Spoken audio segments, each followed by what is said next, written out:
I'm recording. Could you clap for me? Oh, I have to do a pluck. That's fine. There's no... So let's do... There's your clap sync.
Many people are given a company, take it on, and then it just goes.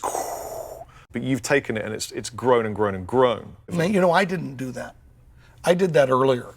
Now we're doing that, but that's a lot of talented people. So who are those people? And you know what? Well, who are those people? It starts with Brian Ball, starts with Scott Ball, goes to Dustin Hines, it goes to Dudley Gimple, Drew Montel, Jody Clark, Jesse Corbin.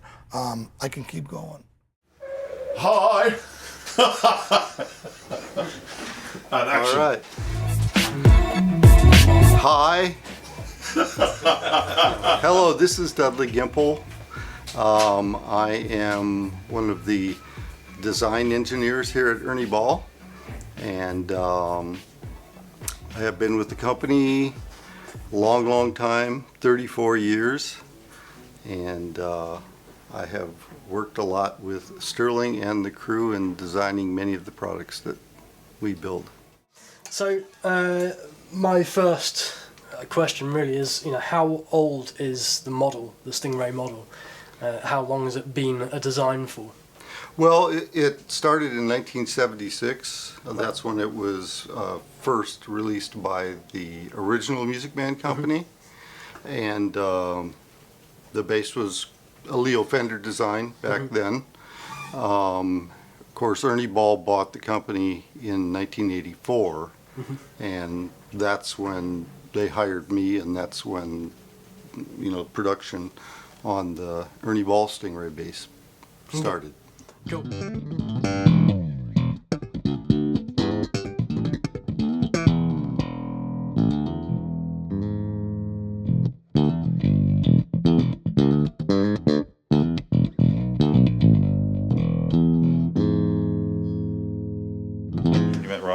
Hello. Up, oh, sorry, left hand. Awkward. No worries, no worries. Hi, I'm Drew Montel. I'm the Director of Engineering and R&D here at Ernie Ball Music Man. I do a lot of the guitar design and bass design with the balls and the artists and everybody else in the team.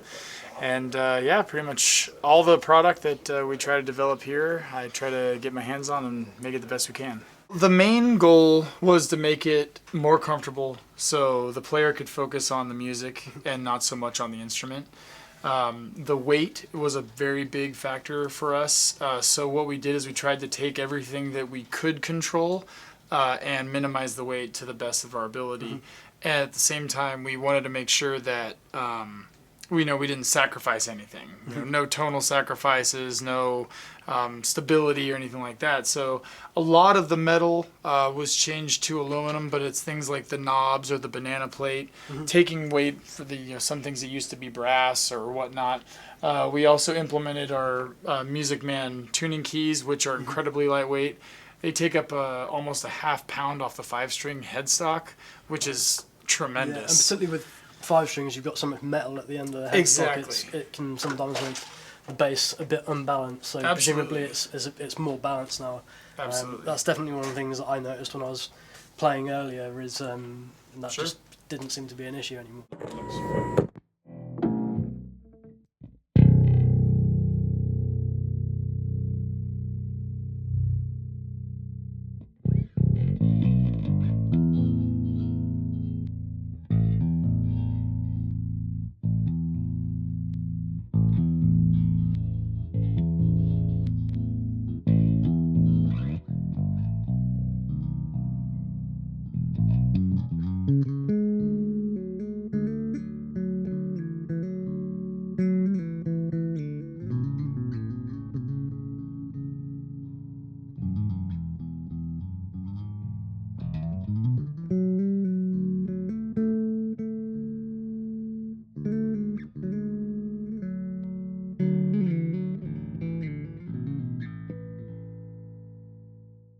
we started to determine like some of the comfort factors. We implemented more curvature on the armrest so that really from any angle, wherever your arm is, you actually have like a comfortable, like more full area to put your arm. We also implemented the 5-bolt neck plate with the body and neck contouring into it, so you have higher access to the frets. We added the roasted maple neck, which we really like for the stability as well as just the look. I mean, I think it just really looks beautiful. Yeah, it looks awesome. But yeah, obviously, when you bake the neck, it's going to dry it out a lot more. And yeah, it really helps with the stability. And we've been dealing with this kind of wood for quite a few years now, but implementing to the mainstream of our flagship base is really cool for us. We're excited about that. Welcome to the Ernie Ball Ball.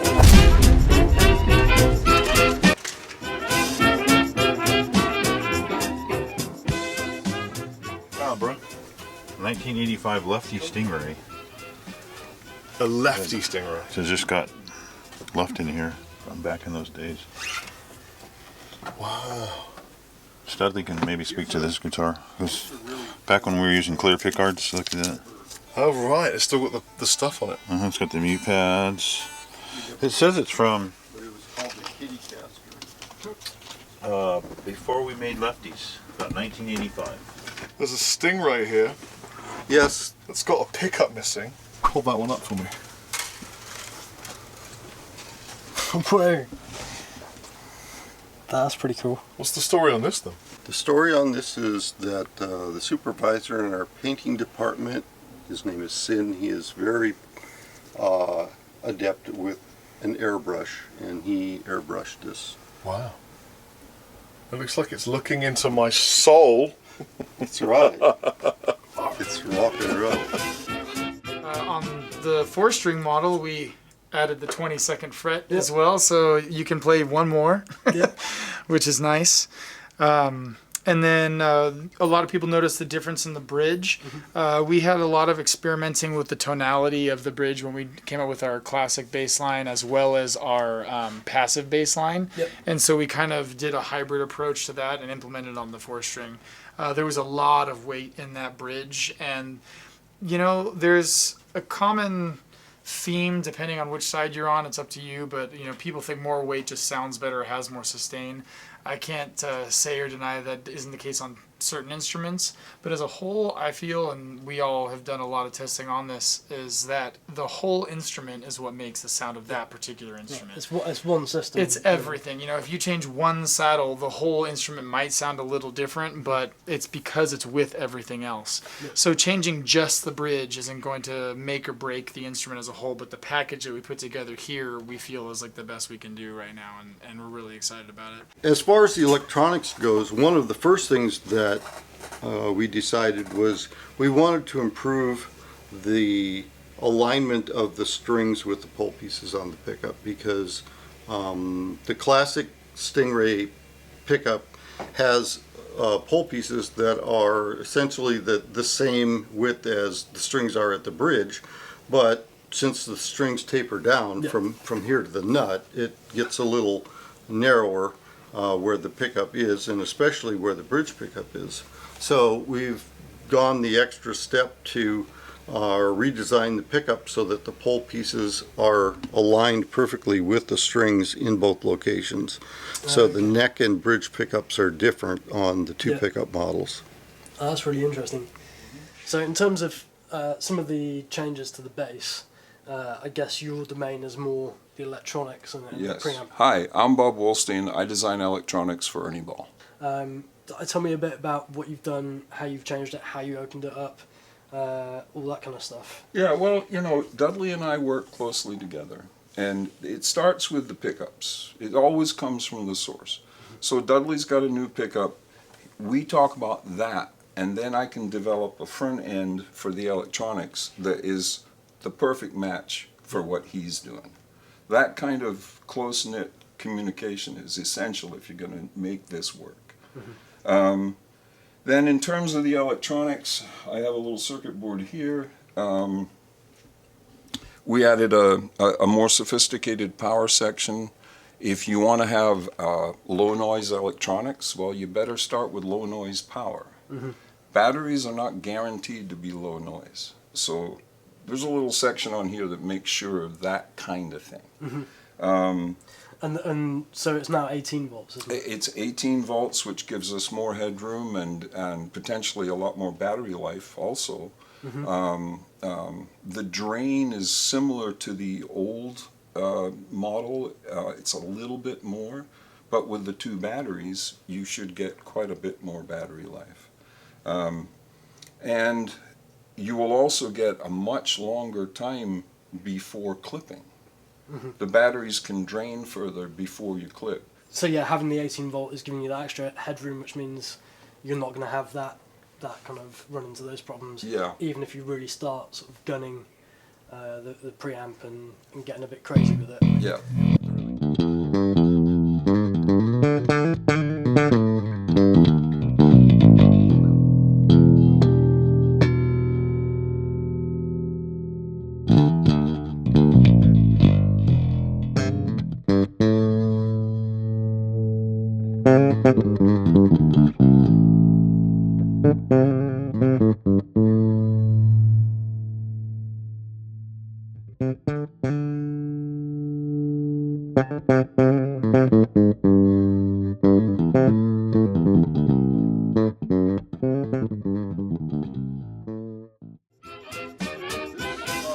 This was made for the NAMM show,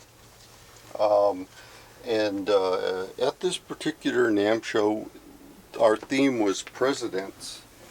And Sterling, of course, was George Washington, and this is the axe that he used to chop down the cherry tree. Right. Did you I actually shit try and you use not. it? Yeah, it looks like he's actually tried to use Oh it. yeah, I'm serious. We had a cherry tree So in the booth, happy as and well. he used that to chop down the cherry tree. Dudley, you can talk about this. I mean, how do you... Is that how you play it?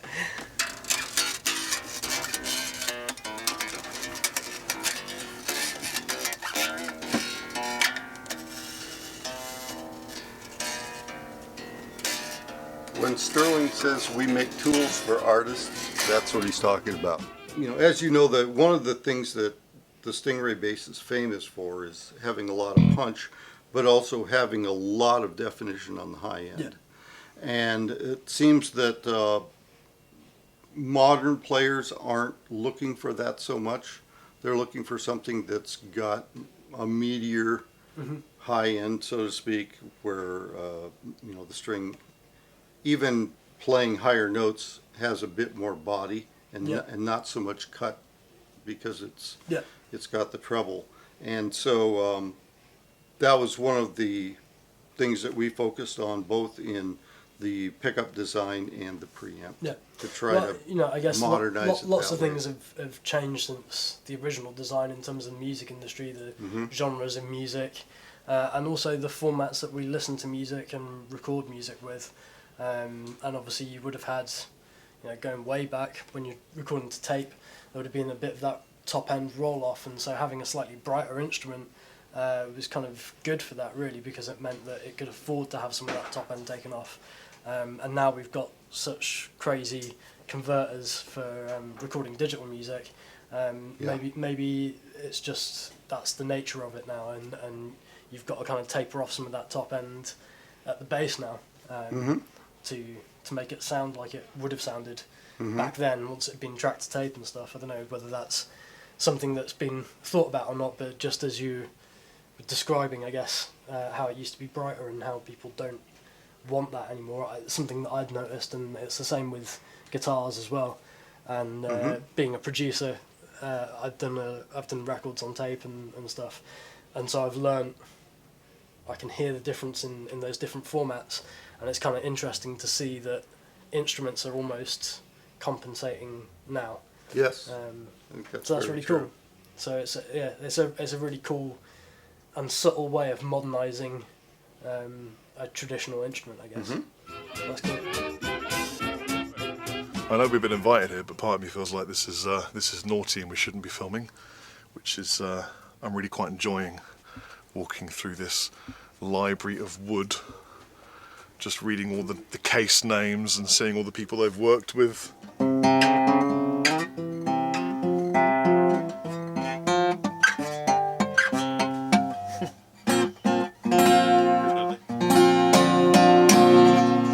guitar that's been left here for probably ever. It plays. It sounds great and it plays really nice. What's that? This is number one. Oh, really? I totally have to play that.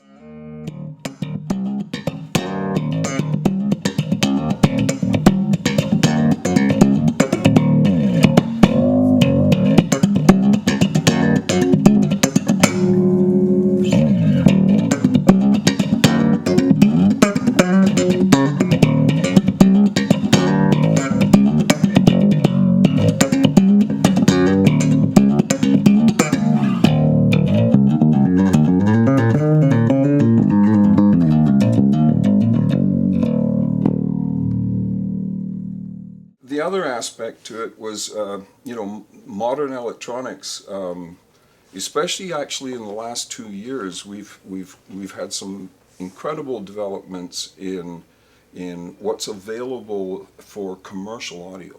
Mm-hmm. And so what we have now is an extremely transparent preamp.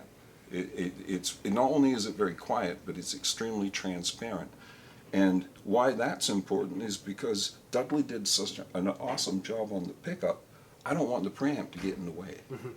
So really the preamp is fairly pure. It's passing what the pickup's doing, but you can add a little bass and treble and work it however you would like to. Mm-hmm. The essential preamp is very pure. It's really the pickup that's talking to you. So how big is the team behind the redesign? How many people are involved? Is it, Well, there are many people in the engineering department, but really, the Ball family, our artist relations staff. We always have artists that we work with to get feedback on projects that we're doing, and the engineering team itself is about 9 people. Mm-hmm. Artist relations, I think I might have already mentioned that. So there's quite a few people that are involved, in different ways. We have lots of feedback from our production staff. We listen to them. They have hands on these instruments every day. Yeah. So what they have to say counts. I go down and actually talk to those guys at some length whenever we put out a new instrument, just to find out what works for them, what doesn't work for them, and what we can do better. Awesome. Yeah, they're the people that make this happen. That's great. I mean, we truly took feedback from day one. I mean, we have people that have been here since, when Ernie Ball purchased Music Man, and we have those original prototypes, and we know what the number 1 and number 2 bass were off the line. We still have a couple of them. Mm-hmm. So being able to take those as reference, take all the feedback from over the years as reference, it took forever to do that. And then we kind of literally dissected the entire instrument and took a look at every single component, and then we implemented all the changes we thought we could do, put it all back together, and now you have the 2018 Stingray line.